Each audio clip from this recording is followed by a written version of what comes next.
یہ مریم نواز سے خدا پوچھے گا تم نے قوم کے خزانے سے 10 کروڑ ایک نیزہ پھینکنے والے کو دیا، یہ ڈیوو میں کام کرنے والی بیٹی تمہیں اچھی نہیں لگی تھی کہ اس نے مانگنا پسند نہیں کیا، اس نے ڈیوٹی کرنا پسند کی، کام کرنا پسند کیا، بجائے اس کو انعام دینے کے لیے تم نے صرف اپنا ٹک ٹاک بنانے کے لیے، تم نے اپنی ویڈیو بنانے کے لیے، میں کے پی کو اور جناب بلوچستان کو کہتا ہوں تم نے ٹھیک کیا ہے جناب۔ یہ قوم کے خزانے سے انعام کیا بنتا ہے؟ سنیے، عمر بن عبدالعزیز کا دور ہے، وہ قوم کے خزانے کو اتنا ایمان سمجھتا ہے کہ اس سے تیل بھی ادارہ لے تو کہتا ہے بیٹا خزانے والوں کو کہہ دینا میں نے تیل ادارہ لے کے بالا تھا۔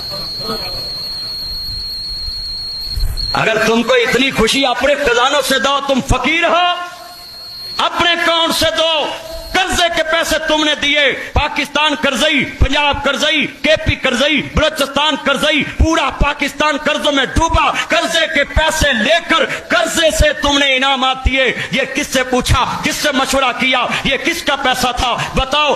جی وہ بچے نے قرآن پڑھا، ایران میں جناب اللہ پوری دنیا میں فرسٹ پوزیشن حاصل کی، وہ منصیرے کا بچہ تھا، کیپٹن صفدر کے علاقے کا بچہ تھا، کے پی کا بچہ تھا، بتاؤ۔ اور جھوٹا اسلام کا کارڈ بیچنے والوں، اسلام کارڈ یوز کرنے والوں، مجھے بتاؤ اس بچے نے پوری دنیا میں قرآن کی تلاوت کر کے 1 نمبر حاصل